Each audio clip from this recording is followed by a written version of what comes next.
So before I talk quickly about Optitune, a short introduction about myself. I've studied at ETH electrical engineering. I spent some time during my degree at Imperial College in London, and was doing my master thesis in the US, and then came back to ETH to do my PhD in nanotechnology. And actually, from the very early start of when I started my studies, I always wanted to become an entrepreneur, and was very lucky that I could do a PhD in a field where there was an opportunity to start a company. And after my PhD, together with David and Mark, we founded Optitune. And since 11 years, I have the fun and pleasure to grow the company, to be the CEO of the company. And by now, we already have close to 200 employees distributed all over the world, with the headquarters here in Switzerland. So before talking about how we develop successful products, let me quickly go through the presentation so that you know who we are as a company. So let's go to the first, oops, sorry. How do you switch? Okay, good. So as I said, as a company, we got established in 2008. So we are 11 years old. We sell the products all over the world, mainly in the US, but also in China. We have in Switzerland 2 locations, one in Dietikon, where is our headquarters with most of the engineers, and where we actually develop most of our products. And then we have a manufacturing site close by in Frauenfeld, and a factory and electronics and software development in Slovakia. As a company nowadays, we are actually focusing on the 2 main markets, which is industrial applications and consumer applications. And what is maybe special is that the company is still privately owned.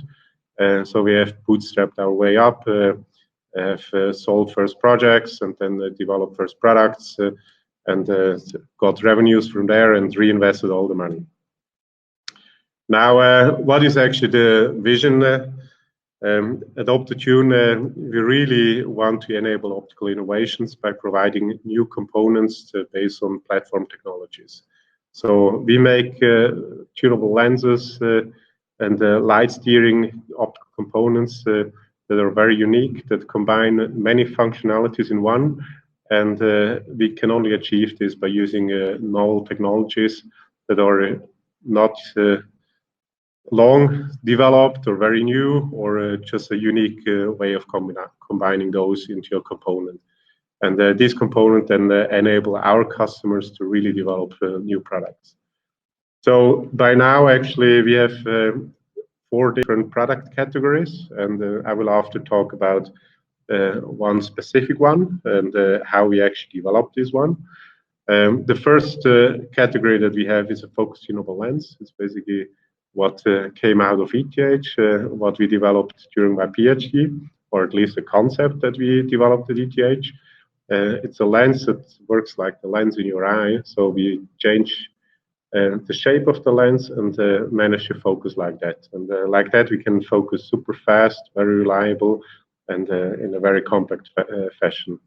Then we have another product that is used in cinema applications, in laser projectors, laser TVs, that is solving one of the key issues for laser-based projectors, which is the noise that is created due to the coherence of the light. The third product is our extended pixel resolution actuator, which is used in many projectors nowadays to increase the resolution while actually allowing to shrink the size of the projector, and at the end also reduce the cost of the projector. And the last product is a 2D mirror that is used for beam steering in multiple applications. So as a company, we are focusing on a few specific markets, including projection, machine vision, where we are used in the Amazon sorting centers to focus very quickly and read the barcodes, or laser processing to mark all the parts and production lines. Lots of medical application, microscopy, and consumer products, where we can especially help in the mobile phone applications for cameras to make the cameras better, but also in augmented reality applications. So just finishing off the company introduction. So these are some examples of where Optotune products are used in, like high-end projectors or machine vision applications, like cameras that are used in robotics, in barcode reading, in food inspection, bottle inspection, many inspection applications, in laser marking equipment for doing 3D marking, but also in medical applications like phoropters that are used to measure actually your eyesight.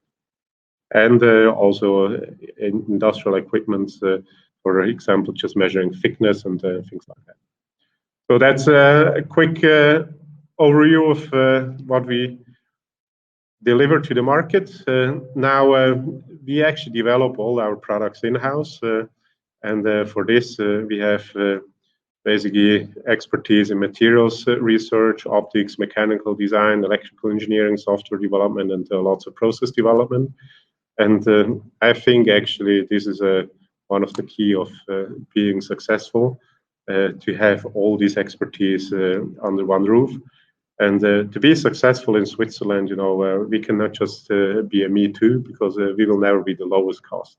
But we have to actually develop products that are very simple to manufacture, very simple to with respect to number of components, so that we can be competitive even with the higher labor costs that we have in Switzerland. And a good example actually of how we develop products in Switzerland is this mirror here. So originally, we have been focusing on tunable lenses, and then many customers actually approached us and asked us, can we use the lens for beam steering applications? And while our sales team was in the field, this request increased in number, and we were thinking like, our lenses cannot be used for this, but maybe we can use something else and develop something else. So we were looking around in the market, and really were quite surprised that actually there's a gap of 2D mirrors that are big enough and achieve large enough angles of what our customers really need. And that's basically where we started out. And thereafter, once we realized that there is a market gap, we took around 1.5 years to really do brainstorming, think about concepts, because that's a strong belief from my side, is that you have to give yourself enough time to have the right platform, because developing a product is actually not just developing a working prototype, but it's actually also developing the entire manufacturing process and setting up at the end a factory to manufacture this. So it's very crucial to have the right platform, to understand that it is the lowest cost solution that is possible, and at the end also challenge the first version that you have. So we were having different concepts, built quickly prototypes, like maybe like 1 or 2 weeks to build some prototypes. And then we were like thinking, so what can we remove? Which component can we take out? How can we use actually technologies that are easily available, where there are suppliers, so that we can also ramp? And like that, over a long time, we were going through different prototypes until we were sure that we can meet the specifications, because this is super critical, that we can meet the price for the customer, and at the end, that it's easily manufacturable. So once we had this, then we went into product development and really were engineering the heck out of it. We were looking at every single part, looked at how can we make it as low cost as possible while still making a good quality, while maintaining the specifications or even exceeding the specifications. And I think this is at the end really the key to being successful. Engineering and when I was an engineer, no one told me this at ETH, is not just making the fanciest product, it's actually making a product that achieves the right costs and is manufacturable. So the art for me nowadays is to develop a successful product, is to understand what the customer wants, so that you have something that is successful on the market, but then afterwards also to develop something at the right cost within the specification, and that can be manufactured, so that on the long run, you can be competitive.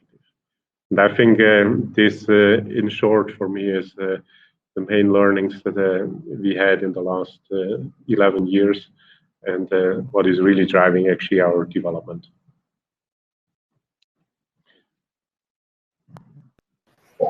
Okay, very cool. Thank you so much.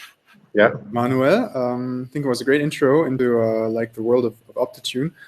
We have a few questions that were asked by people in the audience before the live stream and also during your talk. The first one was like, how do you test? How do you test new products, prototypes? I think it's not like only in terms of engineering wise, but also in terms of how do you test like that ideas are compatible with the market? Yes. How do you test whether basically a new product is relevant for anyone, basically? Yeah. I mean, nowadays it is simpler than it was when we started.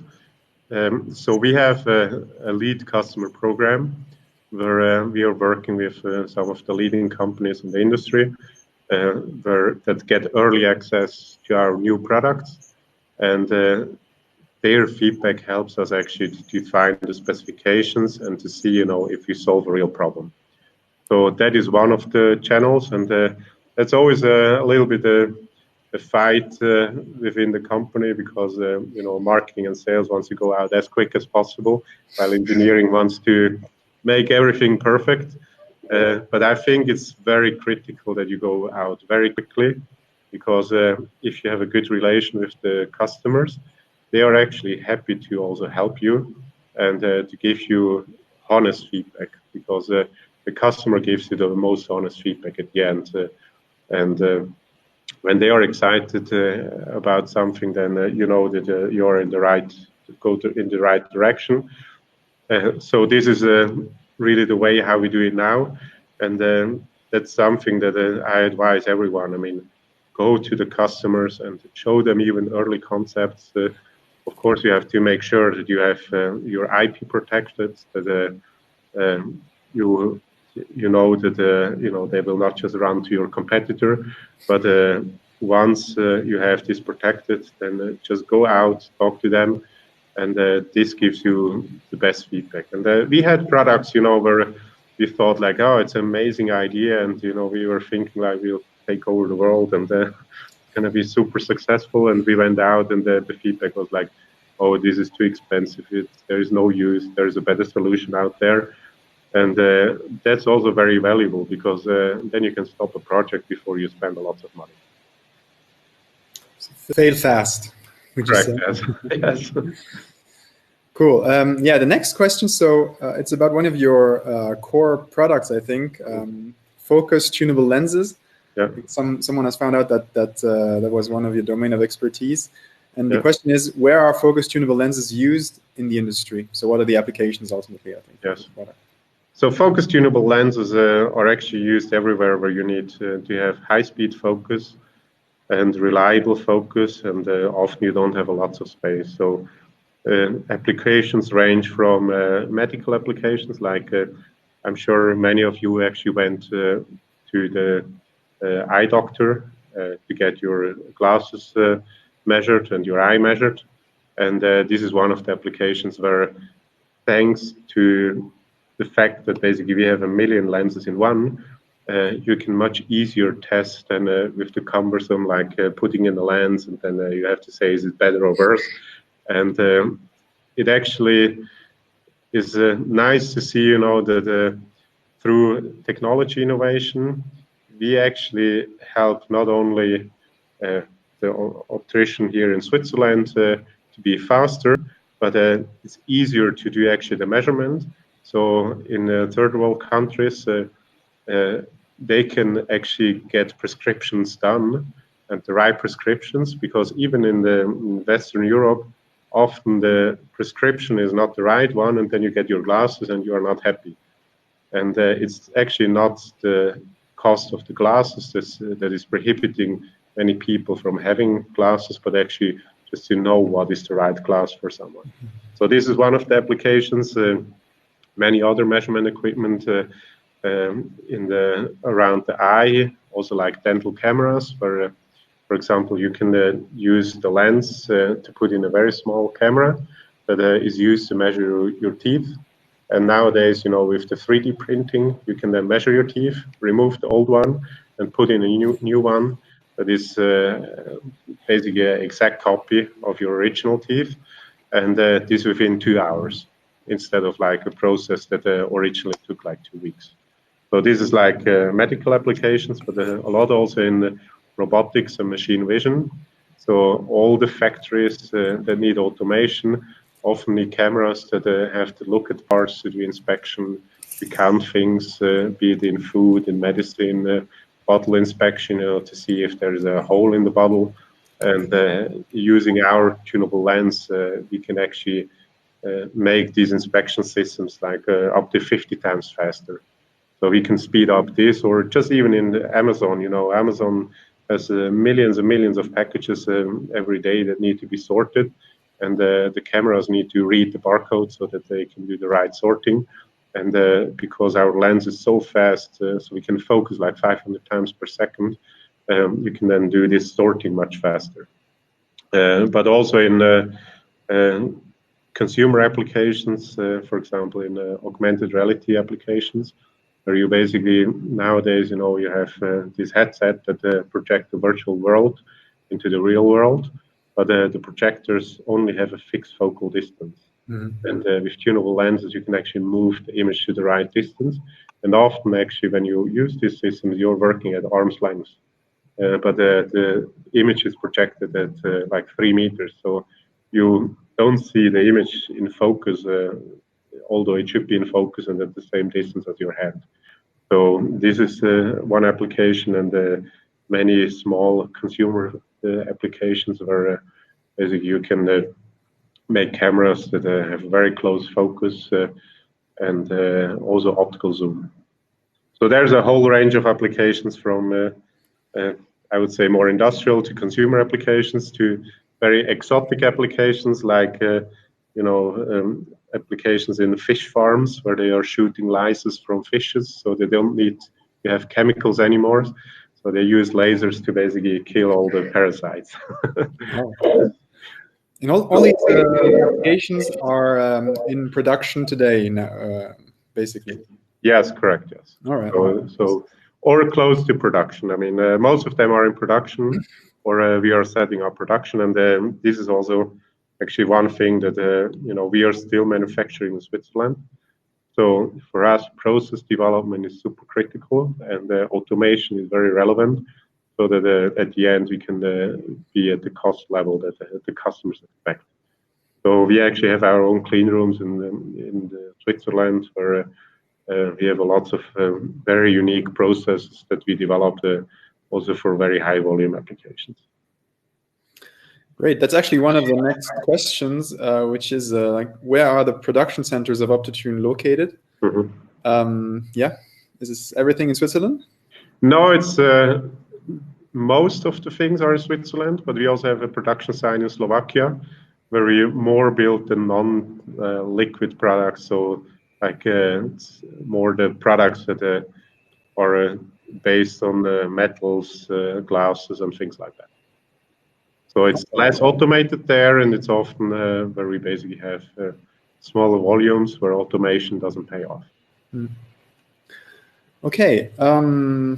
Getting back to like the main topic of this talk, there's a question which is, who was your first customer? So I don't know if you can name him, but probably like the industry or the application, as much as you can tell us, basically. Yes. Who was the first paying customer? So I have to think about this. Just to give you the relative measure of numbers at that time. I think the first customer paid 4,000 Swiss francs for a feasibility studies that we were doing. We were very excited and thought like, oh, we sold it for a very good price. I think we didn't earn any money on this, but it was a Swiss company that wanted to build a zoom lens for teaching device without saying who it was. Okay. Wow. Yeah. But it's the start is often very difficult, and I remember actually, one fascinating story. One of the biggest applications of tunable lenses is in the mobile phone industry, where you can improve the cameras quite significantly. And at that time, like when we started, we had like a real garage, so a very small office and lab at that time at EMPA. And then 5 guys from, at that time, the biggest mobile phone manufacturer visited us.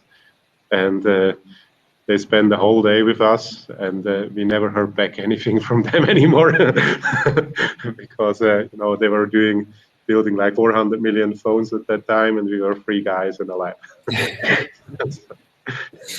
Well, why not? So it would be I mean, one thing that we learned at that time is even that meeting was very helpful for us and valuable because we learned a lot of how these corporations work.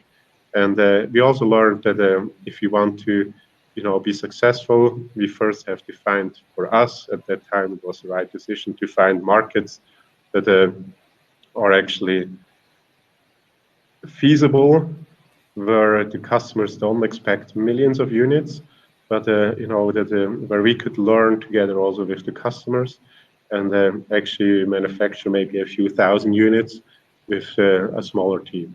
So it was very valuable to understand, what are the quality requirements of big customers, and also to understand, we were not ready, but at what time then we realized that we are ready. Great. One of the next question is a very general question again. Where does the idea for a new product come from? So I guess, does it come from you, or does it come from a customer? What is the pattern generally there? Yeah. I mean, the pattern for us is very simple, and that's actually also one thing how we try to position ourselves. Our goal is that customers come to us and ask us, if we can develop something unique, a new product, because they have a problem. And that's our goal, that, at trade shows, customers come to us and say, we have this new project and we cannot do this and that. And like that, we can actually then collect a lot of inputs and see, there is a need in the market. So at the end, I mean, this is the straightforward way, let's say it like that, where there's a process behind it. On the other hand side, often you just have to see, and listen, what are the things that are not working in the world. Yeah. I mean, to be honest, I personally have a whole book of ideas, of business ideas that I still think is worthwhile to do. And it's often just problems that I think like, why do you have to do the laundry? Why do you have to do this or that? Is there not a simpler way? And if it's a problem that you have, most likely there are many other people that have the same problem. Yeah, definitely. Yes, there's another question about like your first product, but I think we covered this. There's a question that came during your talk, actually, about you talked about machine vision, right, being an application for your tunable lenses. And someone asked, do you need specialists in computer vision? So I think more the software side for this particular application. Is that something that you do, or do you do only the hardware, basically, and someone else develops the software for this? So we have developed some own apps, for example, for 3D image stacking. That was quite complex. But typically, we provide the hardware and a lot of application support. So one career path is applications engineering, which is part of the marketing and sales organization. And there actually sometimes we develop, I would say, prototypes of customer applications. And since machine vision is a critical market for us, we actually often go also quite far there to just show, what is possible. I mean, one thing that you can do because of the speed of our lens is a true 3D microscopy, where you can have the lens focus up and down constantly. You take lots of pictures and then merge them into a 3D image at a video frame rate. And these are things that we actually do ourselves. But we are not competing with our customers. So once we have shown proof of concept, then we hand it over to our customers and they can bring it to the market, because it's not just about developing a product, but also have the market access and the right sales team and the right sales channels. So we are staying on the component side. Mm-hmm. But this is more on the applications engineering side. On the product development side, we more have like computer scientists for programming some manufacturing software, but also like calibration and control algorithms for our product. Well, less computer vision that we purely do. Yeah. Yeah, awesome. Very interesting. Again, a question like it's really relevant to this topic in general, which states how long on average, obviously, does it take for one of these ideas that's successful to get from the initial idea stage all the way to market, basically? Do you have a time scale there, or is it very, very different depending on the product? Longer than I ever thought when I was a student. So it depends on what is the status. So when you really talk about, first idea and concept, typically it takes at least 3 years, because, first we take the time to think about what is the right concept, to go for different concept variations till we actually select the right concept. And from then on, it takes at least 1.5 to 3 years, I would say, till we have a product that is qualified, that is tested on the reliability side, and that is manufacturable at cost. And then for us, unfortunately, the journey is not finished, because we are a component supplier. So after this, I would say 3 years, we then can go out to the customers and they design our product in. And typically, they need another 2 to 4 years. So it can take actually 7 years from the first idea till we actually start to earn money by really being in volume production. And I've never seen a project that was faster than 1.5 years. Okay, yeah. To finish our product development. So then the customers still had to develop their stuff. And of course, I mean, this is the big challenge that we are in. We try to develop our product in parallel as our customers develop their systems. And that is often quite challenging to match, because you need to have, or often specifications then change. And to manage this is the big art of the project management. Yeah, definitely. It's not always easy, the collaboration, I can imagine. Yes. Yeah. Yeah, there's a question about you, I think, Manuel. So the question is, how did you basically find out the field you wanted to work in? Like, I don't know if it's like as an entrepreneur, like in which field you wanted to apply your entrepreneurial drive, or if it's like in general. But do you have like an insight, basically how you came to basically work on Optitune? Yeah, I mean, I love technology still, although I don't have so much time to really, do engineering. But so that's the reason why I wanted to study electrical engineering, because I think as an electrical engineer, you have some understanding of software, electronics, some mechanics, and a lot of physics. And so that kind of drove me towards this, and then I find optics fascinating. I mean, when you if I would tell you you are not allowed to use optics anymore, we wouldn't speak, because there wouldn't be internet, you wouldn't have a screen, you wouldn't have a camera. So there's a lot of things that are actually, or you have a big impact in optics, and I find it interesting. And that kind of defined, what is my passion. And then I was very fortunate that the professor where I did a PhD was very open-minded, and I told him, look, I would like to do a PhD, but I don't want to do a project that you give me. I want to define my own project. I was fortunate that my grades were pretty okay, that he accepted this, and he said, look, I give you 2 months. You can, if you don't have a topic, you do this.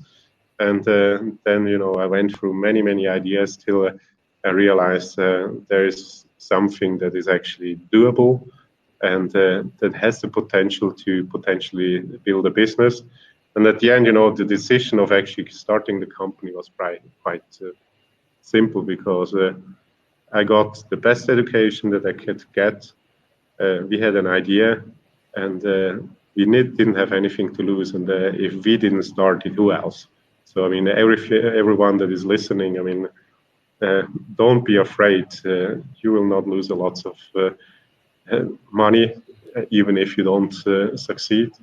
And the learning curve is really amazing when you are an entrepreneur. I could talk to experienced executives from the very first moment. I had to negotiate with them, what was a big challenge. But this was something that from the start was very fascinating and till now. So for me, it was kind of really like a passion behind technology, and I always knew, and I will always be in technology. I'm sorry. Amazing. Yeah, I think that wraps it up nicely, actually. It's a great ending to the story of Optune. We discovered you through our collaboration. We discovered a very engineering-driven company which builds great products. So it's been amazing to discover you, I think, and it looks like a great place to work. So anyone who watches this, I think you should really look into Optune, because you have great people, obviously, and you're working on very interesting projects. So I think it's really worthwhile to look into this. Yeah, it is. Go on our homepage. There are lots of interesting jobs right now open. Yeah, exactly. And on CareerFairy, you can actually see 2 of your engineers, right, talking about what they do with you. And it's been very interesting to listen to them as well. So it's stories that are worth hearing about. Yes. Thank you so much, Manuel. I think that's thank you. Thank you. Hopefully we'll see you at some point again, maybe for another one of these sessions, maybe on a different topic. Yeah, will be my pleasure. Yes. But it was great hearing from you. So thank you so much for taking the time. And to everyone who listened, thank you so much for joining. I think we couldn't have had a better speaker ultimately for this topic. So again, thank you so much. And hope to see everyone soon for the next live stream with us. Thank you very much, Manuel. And thank you, and have a nice evening. Bye. You too. Thanks. Bye-bye.